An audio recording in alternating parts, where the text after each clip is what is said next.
Stocks mark time ahead of the release of the minutes of the US FOMC meeting. Market breadth in neutral zone. FMCG and realty eke out some gains while financials and metals drag. The share sale momentum revives with Warburg Pincus offloading 3.5% stake in Apollo Tyres and Coforge expected to raise over 2,200 crore via QIP. Key foreign direct investors in Star Health Insurance also likely to sell some equity via a block deal soon. BHEL sulks on disappointing results despite strong order flow and commentary, while Metropolis gains on beating revenue and margin estimates. GSFC and BATech were BAG are the other big movers. Stocks of HG Infra, PNC Infra and GR Infra climb after they win large expressway projects in Maharashtra, while a 402 megawatt order sparks a sharp rally in Suzlon. SEBI puts out a flurry of notices with proposals to normalize the impact of rumours on stock prices used for security actions, to permit tendering of ESOPs and buybacks, and to relax minimum promoter contribution in IPOs.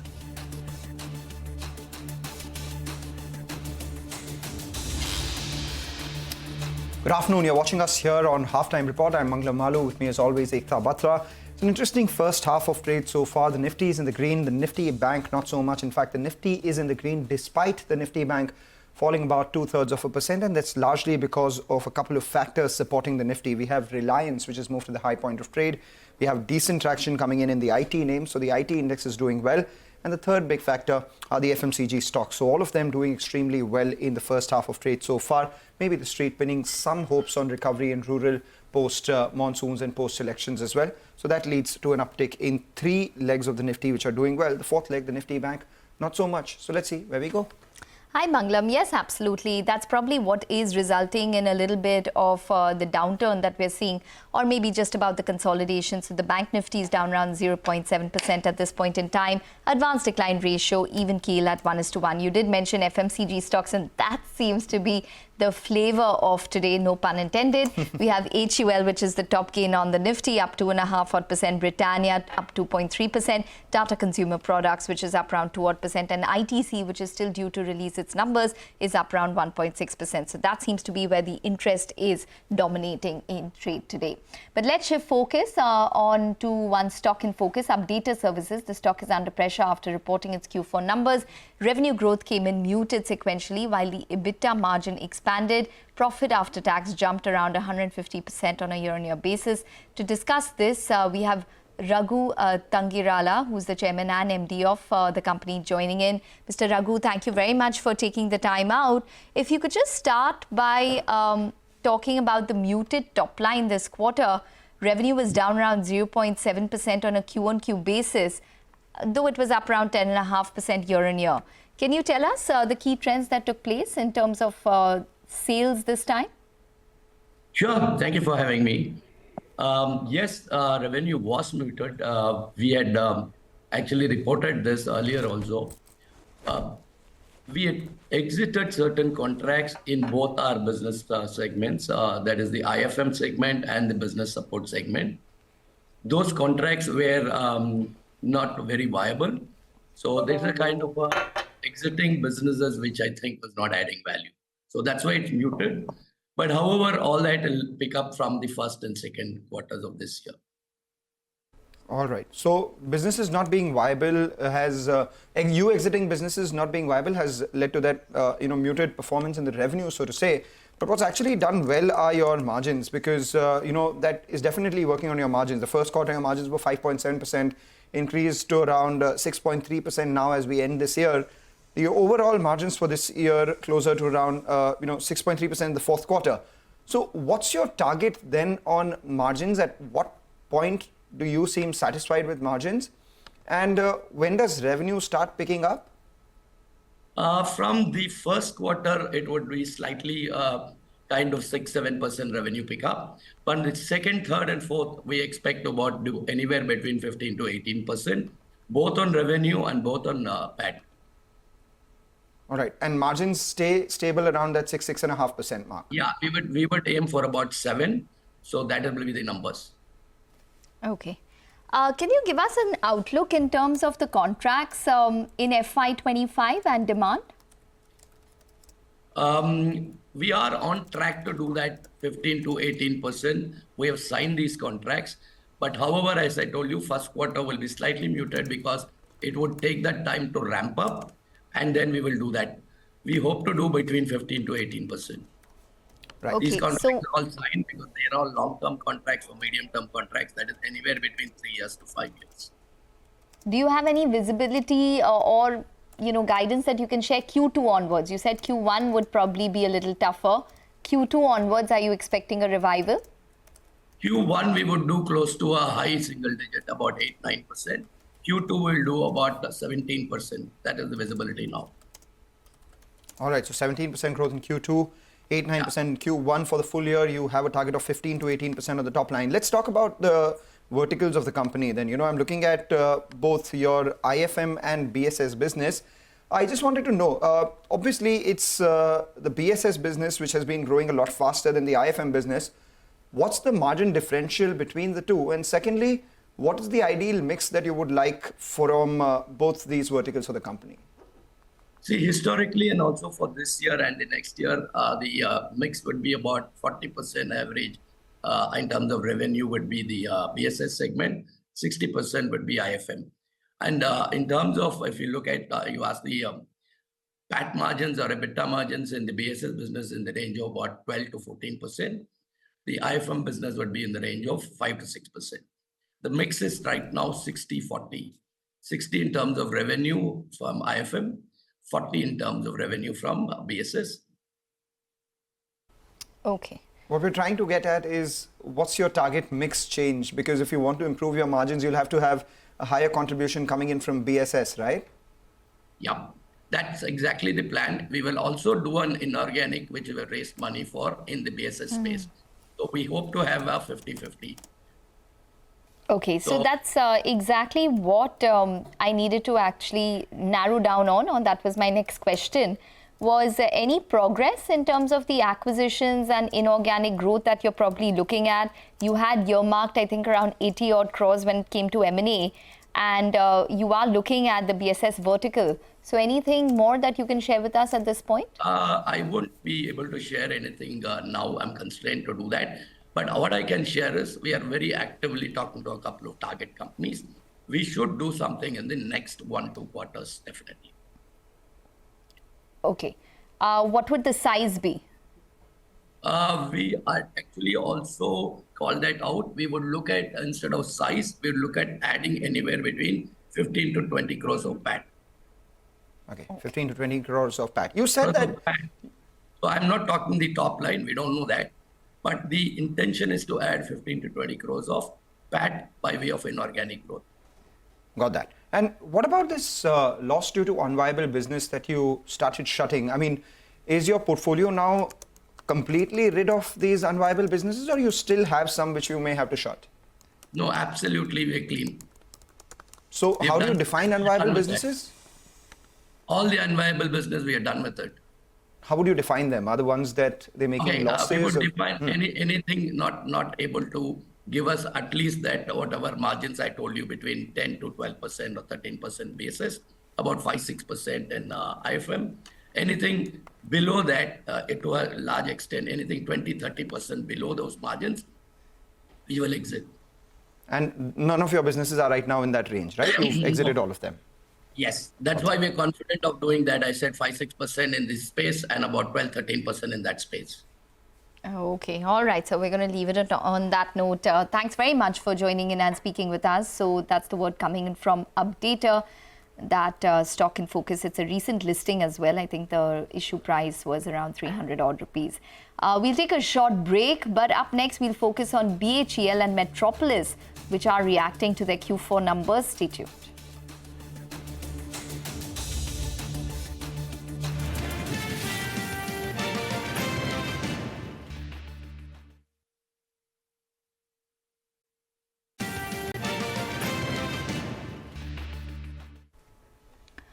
Welcome back. Well, for the markets, it's quite quiet at this point in time, probably marking time ahead of the election result as well. We do have a lot of stocks which continue to be in focus as we head towards the fag end of the earnings season. We do have BHEL, which has slipped after reporting a weak fourth quarter. However, the management commentary was positive, but that doesn't really enthuse sentiment even from lower levels. Vimakshi is here to give us more highlights. Well, absolutely. BHEL reported a weak set of numbers. When we look at the revenue, the company reported a revenue of almost 8,260 odd crores. This has come in nearly 7% below what the street was expecting. The margins also have come in much below. The street was working with a number of 14% or so, and the margins have come at almost 8.8%. In fact, even on a year-on-year basis, margins have declined by almost 400 basis points. The EBITDA has come in nearly 43%, and net profit has come in nearly 41% below the street expectations. The receivables also continue to be elevated for this counter, standing at 8,010 crores, and this is mainly on account of long cycle orders that the company has. But on the positive side, the company reported very strong order inflow. Order inflow in the fourth quarter jumped up by almost 4 times YOY to 41,859 crores. In fact, with that, the company's order book also stood at a decadal high at almost 1.31 lakh crores. The commentary that came through from the management in the con call last evening was also quite positive. They believe that 12 to 15% revenue CAGR is expected in the medium term. The gross margins have been declining so far for the company, but that is expected to turn. In fact, they also see ordering of almost 10 gigawatt worth of ordering activity coming for the next couple of years. They also have nearly 80 train sets of Vande Bharat in their order book. The delivery is expected by June 2025, and revenue recognition is also expected to start then.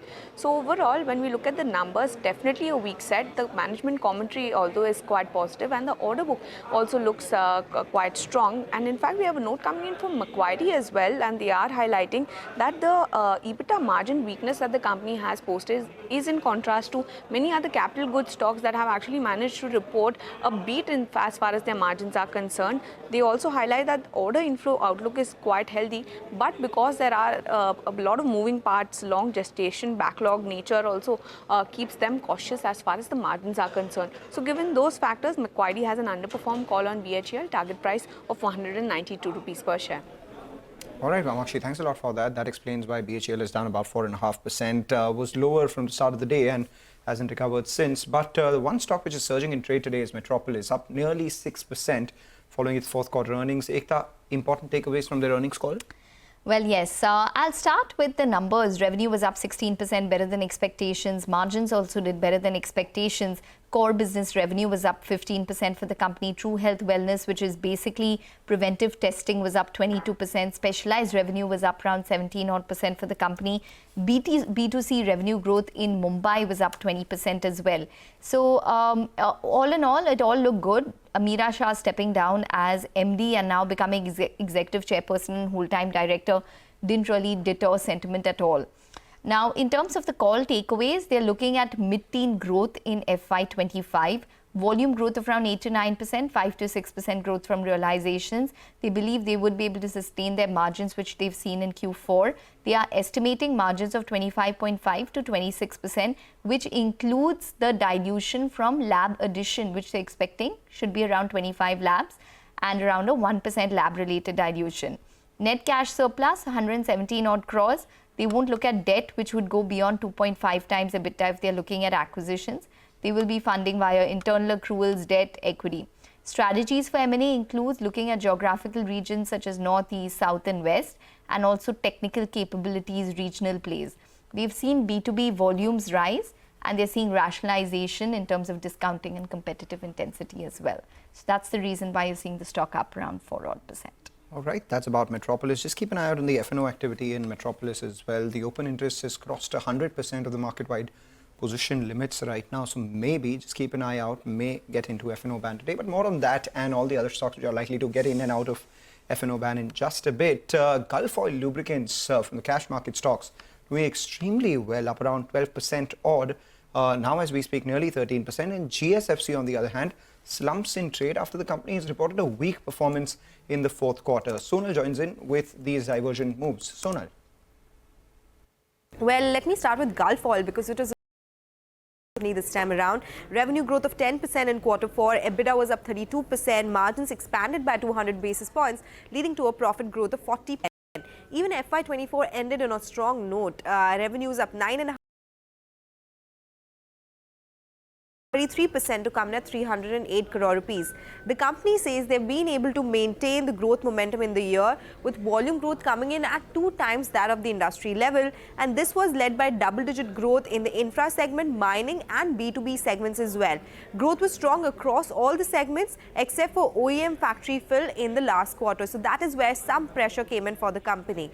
For GSFC, the numbers are very weak because of the change in subsidy rates that impacted fertilizer sales for the company this time. Revenues down 17.5%, EBITDA down 94%, margins are just at 1%, profits down 89%. The caprolactam benzene spreads, that is the main product or the spread to look at for this company, that also declined on a YOY basis, though sequentially it has seen a recovery. But yes, weak set coming in from GSFC. All right, take that point. Thanks a lot for that, Sonal. We take a short break, come back, we focus on markets. We'll get Pritesh Mehta of Yes Securities to chime in with some trading strategies as we discuss the F&O space as well.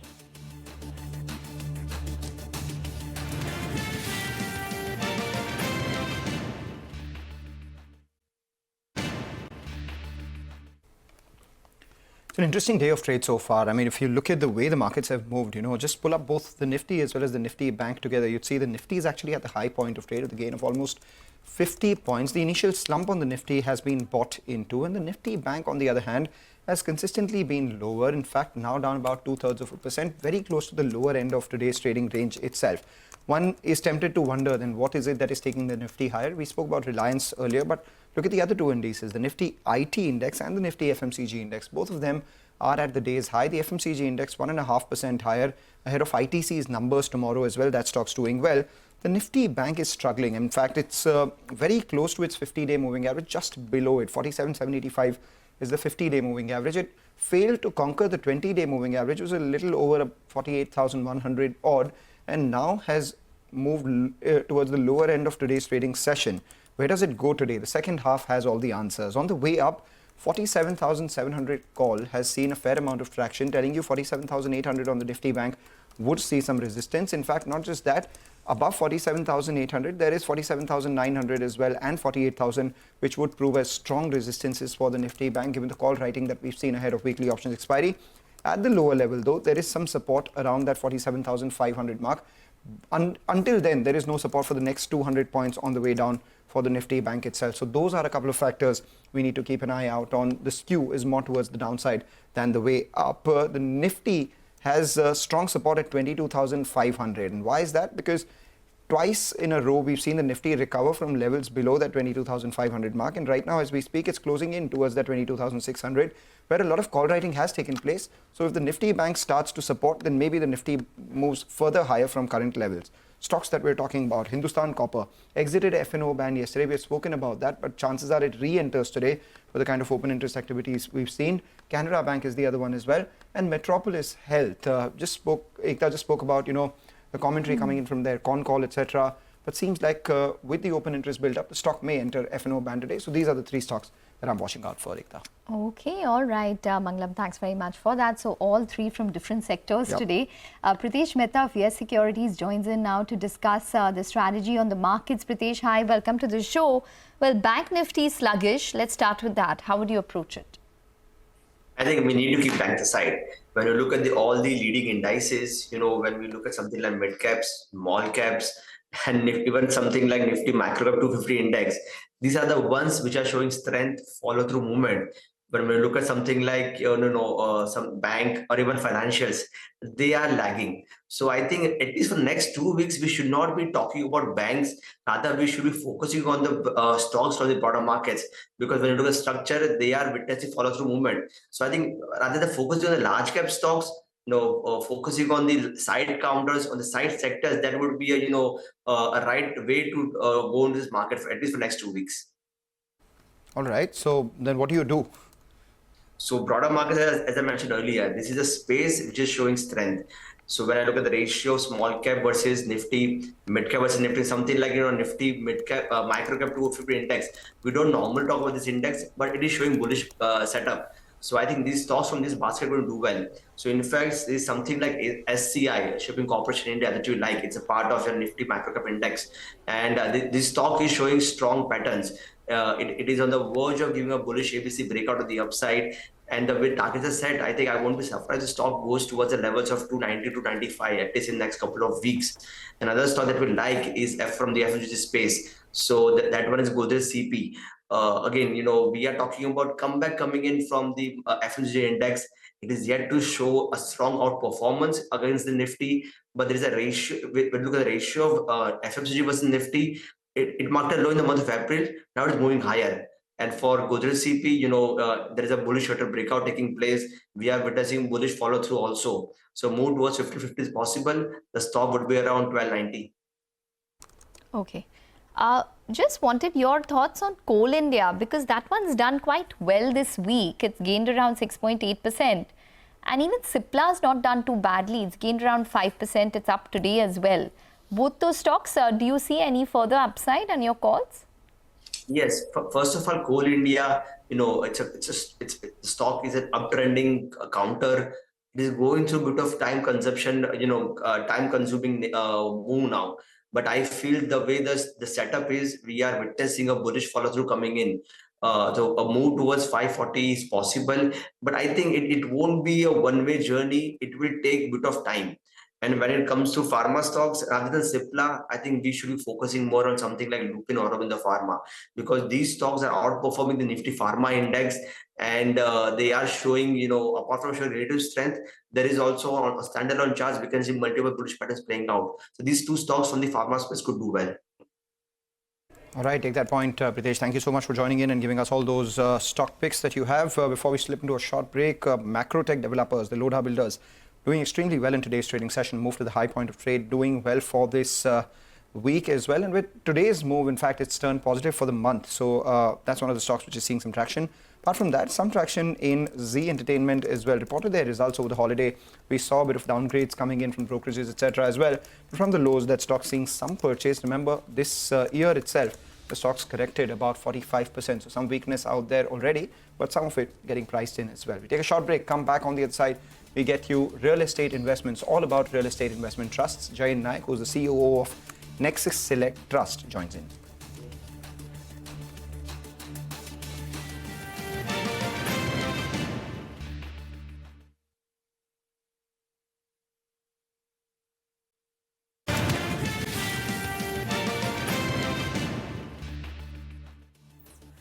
Hello and welcome back to Halftime Report, and it's time for the REIT Connect. And let me welcome on the show today a mall-based REIT, which is Nexus Select Trust, and we have with us Jayan Nayak, who's the CEO of the company. Jayan, always a pleasure to welcome you on CNBC TV 18.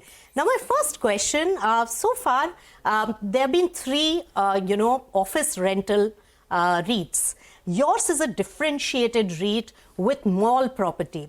Why should an Indian investor invest in a mall-based REIT? What is the potential there? So, simple answer, Nisha, is that the India consumption story is very strong. Yes. And malls are primarily the focal point for consumption. Whether it's new brands coming in, whether it's international brands coming in, whether it is new kinds of categories coming in, malls have been at the forefront. And people are coming again and again. The population also being young, the aspirations are also that much higher. So since the consumption is growing on a steady base, obviously the income that we generate from rentals is also going to go up. As well as the fact that we have got a revenue share arrangement also with almost 80-85% of our retailers. Yes. So any upside that we have in terms of sales automatically means that we stand to earn a little more. And that again gets distributed to the consumer going back, or the retailer investor going back. Yes. And that's why I think we are a little better off than, let's say, an office REIT in terms of delivering that much more.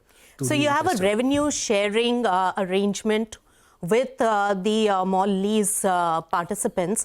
So tell me about the breakup between the rental growth that you are seeing as a percentage of your revenue, and also the kind of revenue sharing proposition that you have, and how is that one growing? What is bringing in more profits for the company? Both, I guess, primarily because of the fact that the consumption from COVID times has grown by almost 30-35%. So what we did in 2021 or 21-22, we are almost 30-35% higher in terms of consumption today.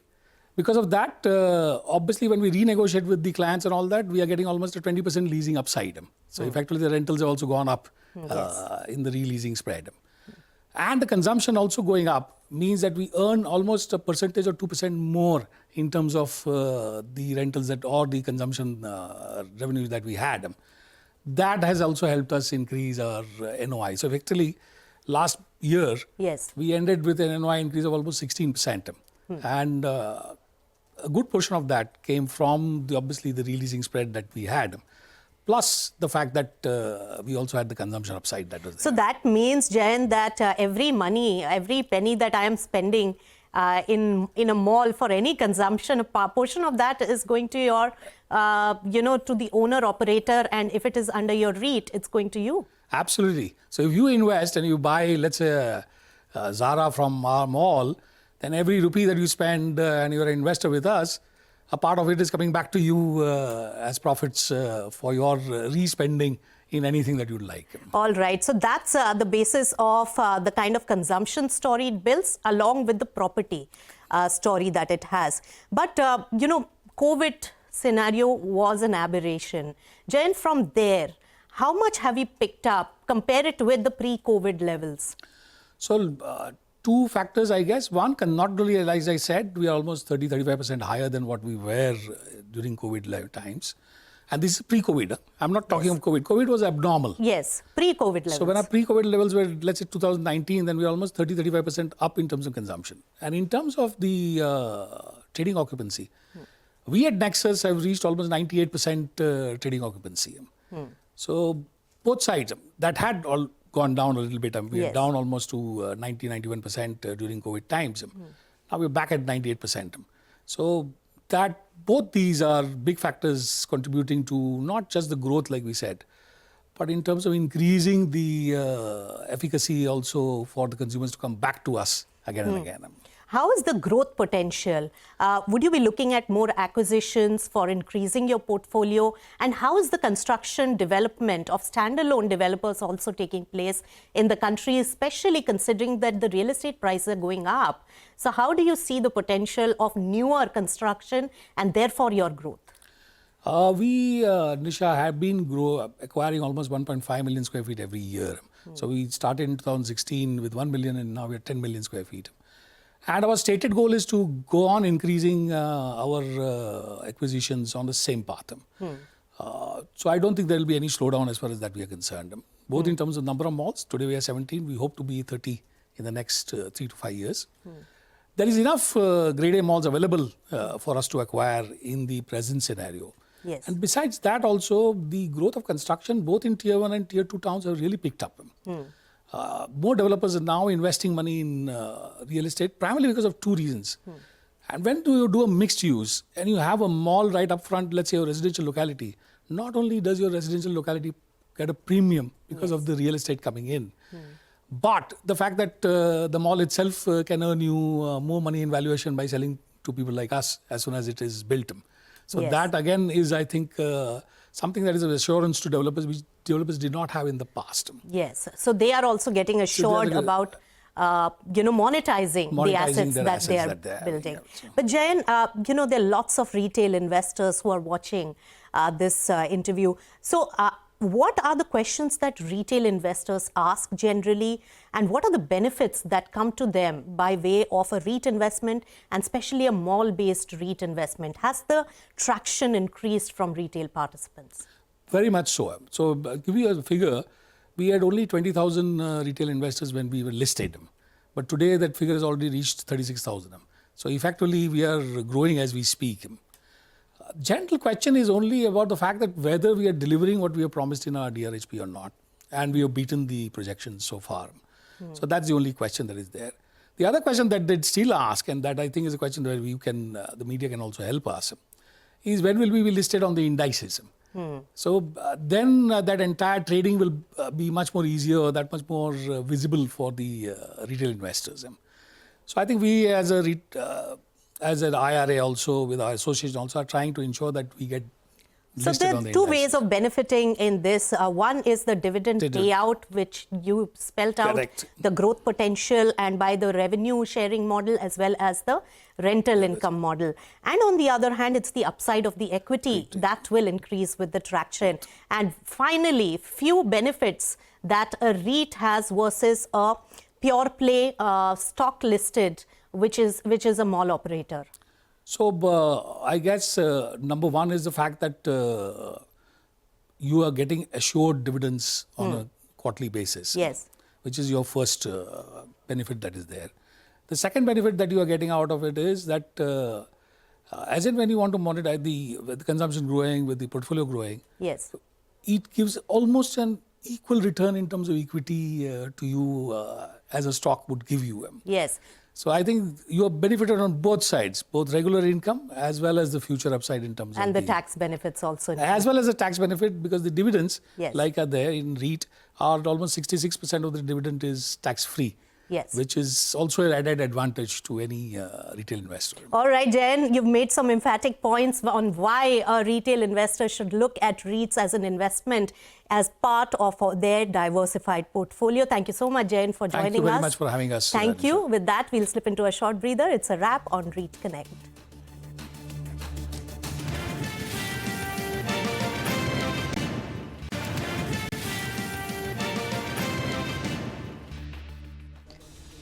Welcome back. Well, for the markets, it's quite a dull day, you would have to say, in terms of consolidation for the Nifty. So just about higher by around 33 odd points.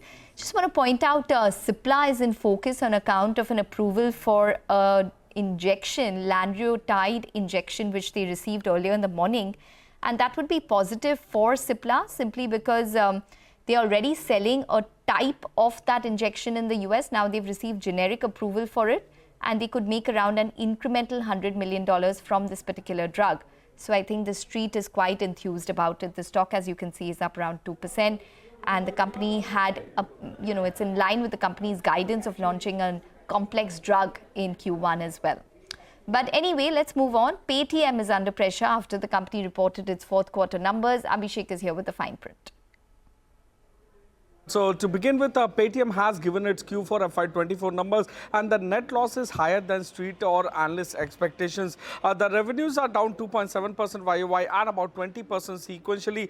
The operating expenses are up 8.7% YOY, but they have declined more than 16% quarter on quarter. So calculation shows that EBITDA has widened on a sequential basis. So my calculation shows EBITDA loss of 92 crore versus 11 crore that they had in the previous quarter. Operationally, they have reported a loss of 293 crores, which has widened YOY and quarter on quarter as well. There is an exceptional item of 227 crores provisions that have been made for their impaired subsidiary, and net loss has widened to 550.5 crore when compared to 167.5 crore in the same quarter last year and about 222 crore in the previous quarter, and it is higher than Motilal Oswal expectations of 470 crore of net loss. They have given out some details. They say that they'll focus on distribution only credit disbursals model.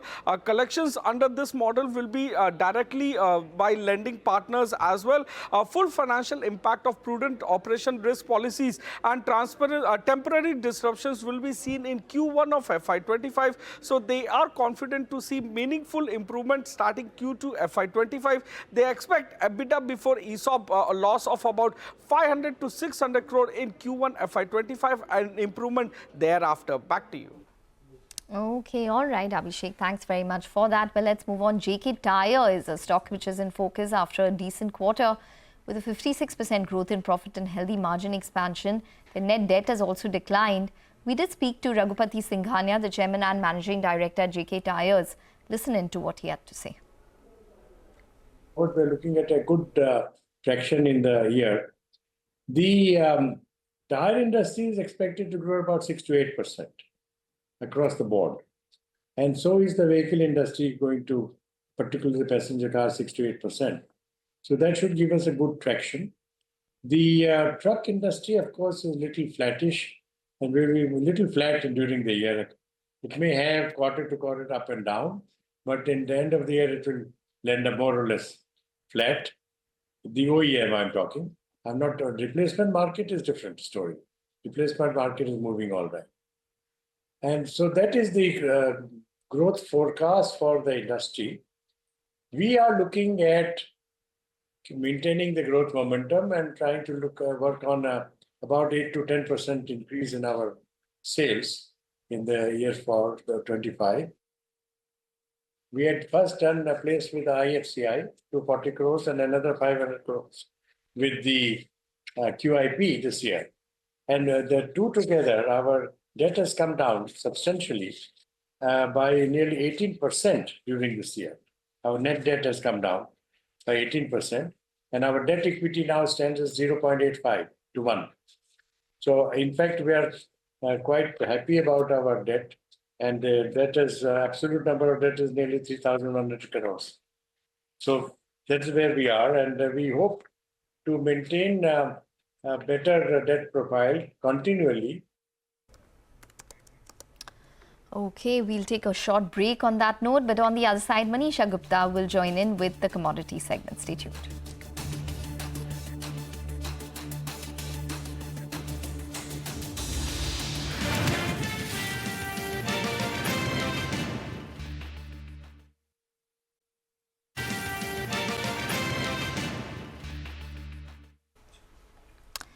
Welcome back. Well, a lot of stocks buzzing around. BEML stands out. That stock is up around 10 odd % at this point. It's already gained 32% this month, so doing well for BEML. Giving it company is Bharat Dynamics. That stock is up around 5 odd % along with Solar Industries, so up around 3.5 odd % for that particular stock. Poly Medicure came out with its numbers post during the weekend, and that stock is up around 3 odd %. It's gained around 20% this year. Just want to point out that Kaynes Technology has had a great month. That stock is up around 30 odd % and is gaining around 1.5% at this point as well. But now let's go across to Manisha Gupta to take us through the commodity segment. Manisha. Well, thank you so much for that. And joining us is a very special guest. Mr. GP Sharma is President, Meteorology and Climate Change at Skymet. Mr. Sharma, hi, thank you so much for joining us. And this clearly seems to be like a summer season, which is not just getting extended, but also seems to be getting the maximum days in sense of heat waves. Now, for the next 1 week, what is your stance and what cities and states should really be on a lookout? Yeah, thanks, Manisha. Manisha, I don't have any pleasantries possibility to share with you on the weather front. It is over 1 week, as you said, the heat wave prolonged over northern parts of the large areas, actually. And I fear that it may worsen further. The reason being, there is some significant system coming up in the Bay of Bengal. It may become a mild storm as well, another 3-4 days or so. And whenever such situation happens, it draws all the winds towards the system and it becomes drier and drier. Okay, therefore accentuating the heat factor over a large area. And that's what's going to happen. Unless it clears our area, which will happen only early next week, heat wave conditions are likely to continue. Actually, I will say there are some pockets of North India, that's the border areas of Rajasthan, even border areas of Punjab, Haryana, neighboring Rajasthan. It's going to exceed 46, 47. I will not be surprised even if it touches 48. The other reason being, across the border, it's very hot. Parts of Pakistan, it's about 48, 49. Sibi, Jacobabad, many other places, okay, they are touching about 48 degrees and the heat gets transported, advected even from that region. And on top of that, there is no significant system coming up over the mountains, which normally gives some relief. I don't think anything is happening. So though we have to reel with these conditions, sharing conditions, at least till month end. Yeah. So this 47 and 48 and 49 kind of temperatures, for how long, until when are you looking at in all of these states? I said month end, there's no respite, no relief. Okay, there is some situation building up, possibly early days of, say, first starting days of June. We may have some system, there is some change in the winds. But if you talk about any big relief coming up, that's not likely. I think these are the days, May and even early June. And so North India is sweltering. Okay, it's a very common thing also. The only thing is normally we used to have some breaks in terms of dust storm or thunderstorm, which equalizes, which actually balances out the heat factor. That's not happening. So it's keep on getting accumulated. Unless some of those breaks are there, every day you add some more heat in the atmosphere, and accumulated heat, obviously what will do is rise in the temperature, and that's what is happening. And possibly we will have maybe a record longer spell, this one which we have. I fear that it could be possibly 2 week long, already 1 week over, add 1 more week. Generally 2 week long is a very, very long spell, and then not seen very commonly, yeah. Oh, well, yes, Mr. Sharma, we can all feel it right now, and the kind of temperatures that you're talking about for the next 1 week as well clearly do not do any good news there. But, you've told me earlier that the higher the heat, the better chances of a better monsoon. I mean, is that something that could bring respite to Indians? Yes, so that is sure. You see, basically, the higher we talk about heat low. This is what is heat low. When the heat build up, it localizes areas, and over a large area, it becomes a low pressure area. A low pressure area over North India, parts of Rajasthan, Punjab, Haryana, it always helps in making the monsoon current better. Though it's still some time for monsoon to reach over North India, but even the initial phase itself, it's a monsoon stream along the west coast also. If this heat wave, if this heat flow is very strong, even along the west coast, once the monsoon starts approaching, onset starts over this area, it becomes a stronger onset. Okay, but at the moment, to start with, the only deterring factor is the cyclone, which is there likely over Bay of Bengal, which will move towards, obviously, I think, Bangladesh and that Myanmar region. But then unless that vacates our area, that's a Bay of Bengal, thereafter only the conditions will build up along the west coast. So I am a little apprehensive even about the onset date of monsoon now, because it all depends on when and where that cyclone, which likely mild storm, possibly, when does it vacate our area, and how does the fresh surge build up along the coast? Yeah. Okay. Mr. Sharma, as of now, the date that you've put out is perhaps 31st of May. 1st of June is when we do see an onset of monsoon in Kerala. Are we going on with that date? We go on with that date. You see, the coastal areas will not have any problem. But my fear is, you see, when the monsoon onset is there should be the feel factor should be high that yes, the monsoon has arrived, even including these interior parts. Okay, it should cover parts of some Tamil Nadu, Karnataka. So only it doesn't suffice if we have some decent rains, good showers along the parts of Kerala. That will happen. But then it all depends. Next 4 days or so, once the cyclone or the deep depression, it clears the Bay of Bengal area, how the monsoon stream is shaping up from the Arabian Sea onto the west coast, it all depends on that. But rains, Kerala will have rains, okay, irrespective, whether it's a 30 or 31st of rains possibly will become heavier even before that. But then the date of 1st June, it should remain sacrosanct. We'll have the monsoon onset around that time, with the minor delays or minor changes. Yeah. Okay, well, that is a relief, by the way. But clearly, when next time we talk to you, would want to know on what time or what date can Mumbai expect it, and of course the rest of the country, because this is what we are dealing with right now in sense of heat waves, as high as 47 and 48 and 49 expectations in the next week. So monsoon clearly is going to be something that we'll keep an eye on. Mr. Sharma, thank you so much for joining us. Well, with that, that's all the time that we have on Halftime Report, but Business Lunch will take all the action forward.